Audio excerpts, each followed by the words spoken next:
All right, man. Let's talk a little bit about what would I do at the receiver position this offseason, draft, free agency, undrafted free agents, all that good stuff. Let's talk about it. Check out the Mercy Sports Talk social media, Twitter, Facebook, Instagram, all links in the description. Check out Detroit Lions Talk playlist for more videos like this, man. Get comfortable. But let's look, okay? Obviously, I would probably, if I couldn't get a contract with Kenny Galladay, I probably would franchise tag him. So, and then him, just talk about him for a minute. If we couldn't get to an agreement during the season, I would trade him by the trade deadline, straight up and down. Shouldn't be no dead money because he on a 1 year deal. But yeah, that's just what I would do. I would see if I get a deal done. I would like, okay, I would give you $18 million a year. At 3 years, you can, no franchise tag in the contract. Give you 18 if it's 20, give him 20. But it's hard for the Lions historically. We can't put the shortcomings on the Lions on Brad Holmes and his whole front office. But it's hard for the Lions to find good players that want to be in Detroit. Galladay said he wanted to be in Detroit. Hadn't really came to a contract yet. But let's say we franchise tag him, and we in the market of being cheap. And there is a lot of receivers to be had. Now, if you don't bring them back and, let's say we trying to look for a guy that can get us there, then we probably looking at a guy like Chris Godwin. If you don't bring him back, you don't tag him. Last year he made just over $800,000. And he gonna be looking for a contract, okay?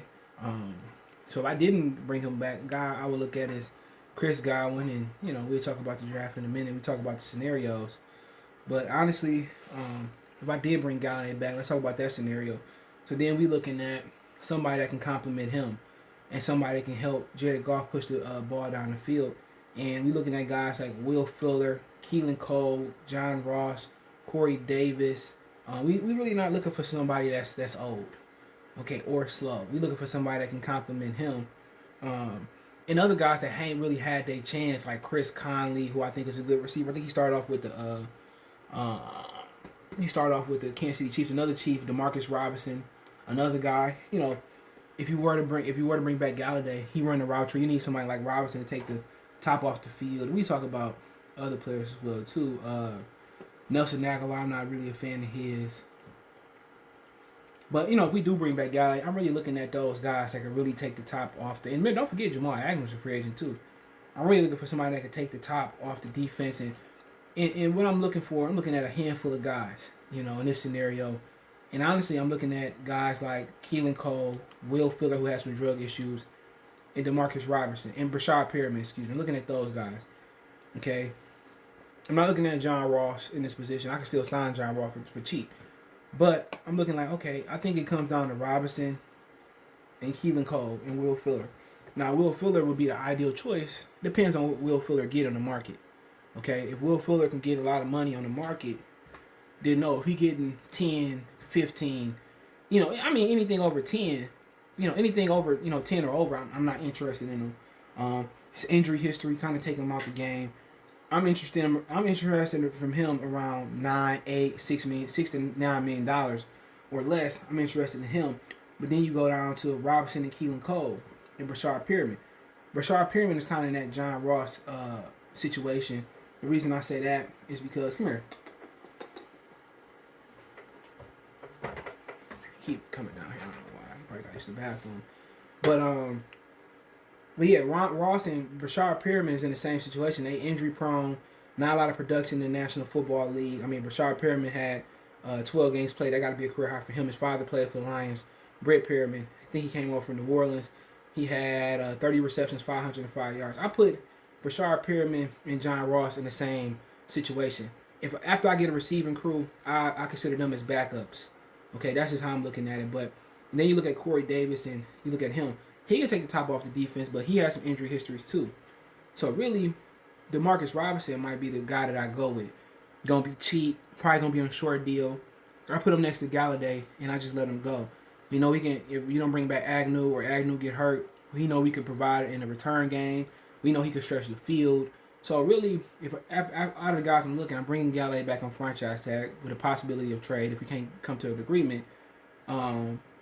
Then I'm bringing in Demarcus Robinson. Okay, and then that leads me to the draft, right? If I'm not bringing back Kenny Galladay, let's start off there. If I'm not bringing back Kenny Galladay, that's a different story.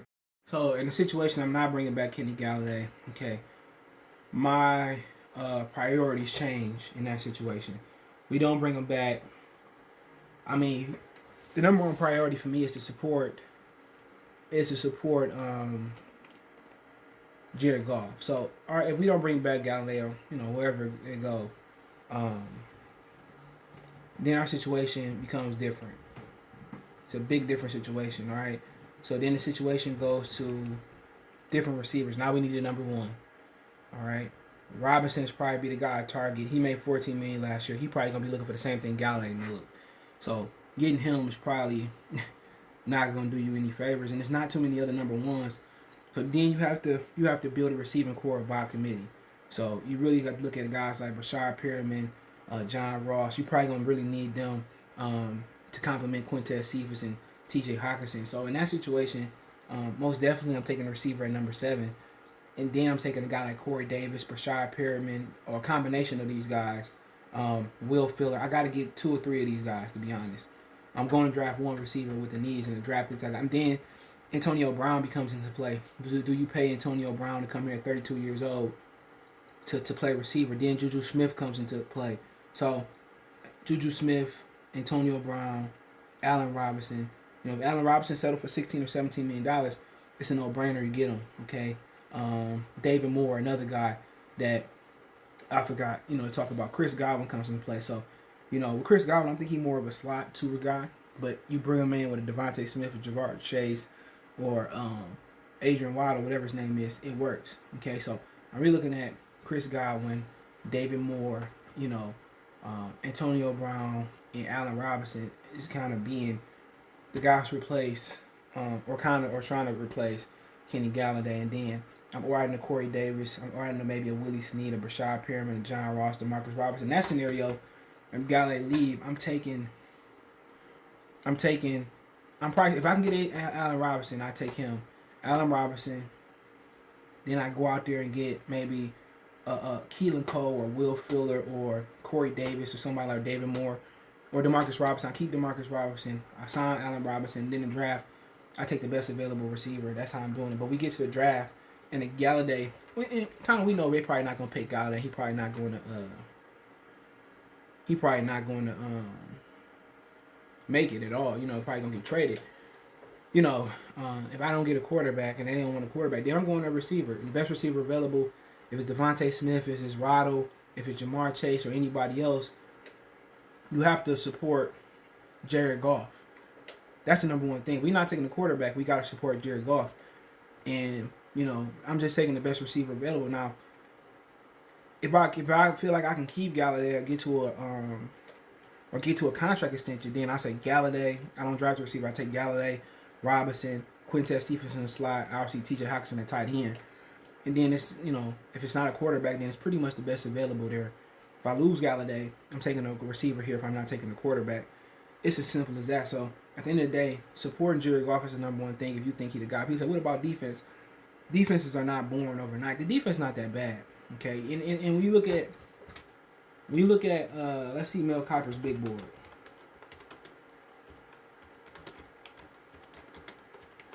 Let's see his big board. Let me pull it up. Let's see his big board. 25 will do.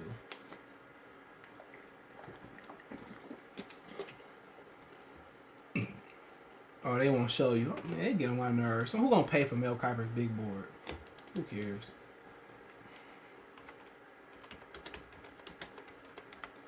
Let's just get him. You killing me. Talking about you can play. You can pay this amount. So what you got is Trevor Lawrence, Penisi Sewell, the offensive lineman from Oregon, Jamar Chase, Zach Wilson, Micah Parsons. I'm just looking at let's say the 15 best prospects, right? And out of the 15 best prospects available, you have 1, 2, 3, 4, 5, 6, 7, 8. You have 8 quarterbacks or receivers So if we're not taking a cornerback again, unless we really think he's the best available. And you got returnable. So out of the 8 out of 15, the best is cornerbacks. All right. We need offensive line help on the right side. So you got a couple offensive linemen. I don't know if they tackles or guards because they don't say just O linemen. So in the situation, what you left is the guard or the offensive lineman Penei Sewell from, and at his way he like a guard from Oregon. Then you're looking at if you don't think receiver or quarterback is enough, then you look at Michael Parsons, the linebacker who can't cover. Okay. Then you're looking at from Michigan, the defensive lineman Kwity Paye. I watch Michigan. I don't know. Kyle Pitts, the tight end. Okay. Devontae, we are talking about no receiver. Another offensive lineman, Rashawn Slater. So I mean, the top 15, and you have one edge rusher on the 16 out of Gregory Shawashawat from Florida. Really, it's begging you to either trade down if you're not a fan of cornerbacks or quarterbacks, kind of tongue twister. It's begging you to move down. To be honest, it's begging you if you're not going to take a receiver or quarterback in an offensive lineman in the top at the number 7. It's begging you to trade down, or if you're not going to take an offensive lineman, so you're not going to get the number 2 prospect from Oregon lineman. My whole thing is if they're not taking it's a perfect year to take a quarterback. Even if you don't think the quarterback is going to work out, it's a perfect year to take the quarterback. If he don't work out, come on, you can get rid of Jared Goff next year. You can flip him next year. My whole thing is just quarterback or cornerback right now, especially without it. It's not going to be no combine. This board is not going to change unless somebody get injured. So if I'm at number 7, and the top 7 people is all quarterbacks, receiver, a linebacker, and an O lineman, dude, I'm not taking a guy Michael Parsons who don't have no pass rushing moves from what I seen. Can't cover. That just screams bust. Look at Jonathan Simmons last year. A lot of people wanted him, including me. He didn't do well in Arizona. If I'm them, I'm taking the best guy right now, and that's either quarterback or I'm taking the receiver. And if you ask me, if I know I'm not gonna come to a deal with Kenny Galladay, I'm going to say, look, if you franchise tag him, I'm drafting his replacement. If it's Waddle, if it's Devontae Smith, they got him. If it's Smith, they say he's 6'1". Or if it's Jamar Chase, they got him the 3rd prospect. I'm taking guys with speed, okay? Not worry about the bullshit. They're not going to build Rome in one day, okay? But hey, let me know what you guys think. Don't forget me on Facebook, Instagram, Twitter. You can reach out if you have a business question, call, response to video request. All our social media links in the description. Fast way to reach me is Twitter, then Facebook, then Instagram. All the links there. Want to make a financial donation? Cash App CJ Good 313. That's in the description. PayPal link there as well too. Best way to donate. Share the video. Appreciate the love support. One time for the one time to go.